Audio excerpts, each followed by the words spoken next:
બને જ નહીં સાહેબ, અમાર માલ એ 12:45 અહીં ઉતરો છે, 36 બાચકા ઉતરો છે અને અત્યારે આ પડ્યો. અમે દઈ દીધો હોય તો કઈ થોડો અમારા આંગણવાડી પાછો આવે. બાલ શક્તિ, પૂર્ણ શક્તિ, માતૃશક્તિ અમારા આવે છે ત્યાંથી જ દર મહિને આવે 40 બાચકા. ઈ વસ્તુની કોઈ મને ખબર નથી સાહેબ. 40 બાચકા કહું તો શું, આ ઓછો થઈ ગયો 36 બાચકા. હવે અમે એને પૂછ્યું પણ ઈ હવે ઉપરથી ઈ ઓછો આવે એનું કાંઈ નહીં, અમારું કાંઈ ન ઓલું કરવું જોઈએ. હવે ઈ તો અમારા વર્કર ને ખબર હોય સાહેબ. રજા ઉપર છે નજમાબેન પઠાણ, એના બાજુમાં એના સગામાં કોકને ડિલિવરી આવી છે, 2 દિવસની રજા ઉપર છે. માલ કાલે આવ્યો 12:45 36 બાચકા આવ્યા. ઈ વસ્તુની ખબર જ નથી ભાઈ. ઈ તો તમને હું કહું છું કે અમે ઉતારીને ગયા હતા ને આ પડ્યો તમારી નજર સામે. ગઈકાલે રાજકોટ મહાનગરપાલિકાના સીડીપીઓ દ્વારા શાળા નંબર 78 ની અંદર રેડ કરતા ત્યાંના સંચાલિકા 36 પોટલા ભરી અને પૌષ્ટિક આહાર, જે ભાજપ એને પૌષ્ટિક આહાર કે એ બહાર વેચો બારોબાર સગે વગે કરવા જઈ રહ્યા છે. આને આ કૌભાંડ આ એકલો ખાલી એક વોર્ડનું નથી, આ વોર્ડ નંબર 6 છે. આવું આખા રાજકોટમાં ચાલે છે, રાજકોટ જિલ્લામાં ચાલે છે, ગુજરાત રાજ્યમાં ચાલે. સરકાર હંમેશા ક્યાંય ધ્યાન આપતી નથી. ફક્ત ને ફક્ત એના મળતિયાઓ સાથે સેટિંગ કરી એના કેમ પૈસા મળે એની સિવાય કૌભાંડ કરવા સિવાય કશું કરતી નથી.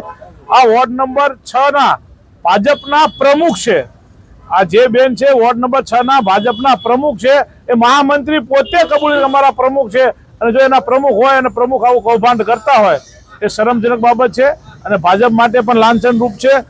ઓલરેડી સરકાર હલકી ગુણવત્તા વાળું તો આપે છે જમવાનું, કારણ કે નાના અને પછાત ને ગરીબ માણસોના વિસ્તારમાં તમારે બહેનો હોય, આ બહેનોને અને એના બાળકોને જે પૌષ્ટિક આહાર મળવો જોઈએ, પૌષ્ટિક આહાર પૂરતો મળતો નથી, પૂરતી ગુણવત્તા વાળો મળતો નથી, વારંવાર ગુણવત્તાની ચેક કરતા પણ નથી મળ્યું. એટલા માટે અમે એ કહીએ છીએ કોંગ્રેસના રાજકોટના નગરસેવક તરીકે હું રાજકોટના કમિશનરને અને કલેક્ટરને બંનેને પત્ર લખવાનો છું. એટલે રાજકોટ જિલ્લાની જે સુધારો કરવો જિલ્લા માટે કલેક્ટરને પત્ર લખવાનો છું અને રાજકોટ મહાનગરપાલિકાના કમિશનર આની ઊંડી તપાસ થાય. મોટી ગેરરીતિઓ આમાં બહાર આવશે અને ભાજપના મોટા નેતાઓ આમાં અંદર બહાર હાથ આવશે એવી મારી પૂરેપૂરી દહેશત છે. કોઈ વર્કર હેલ્પર સાથે પર્સનલ એવા એલિગેશન નથી.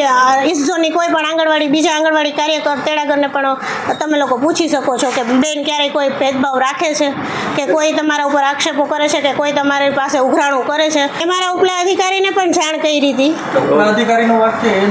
અને મેં એમને પણ કીધું હતું કે અહીંયા આવો. ચૂંટાયેલી પાંખ તરીકે જો કોઈ હોય તો એ આંગણવાડી કાર્ય તરીકે ફરજ ન બજાવી શકે.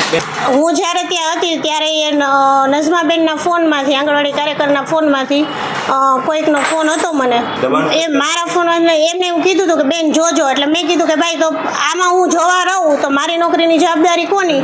હા, એને ત્યાં અત્યારે તો કાંઈ ધમકી નથી આપી પણ ત્યારે મને ફોન ઉપર વાત કરાવી હતી. રાજકીય દબાણ એ સિવાય મારી ઉપર કોઈના ફોન નથી આવ્યા.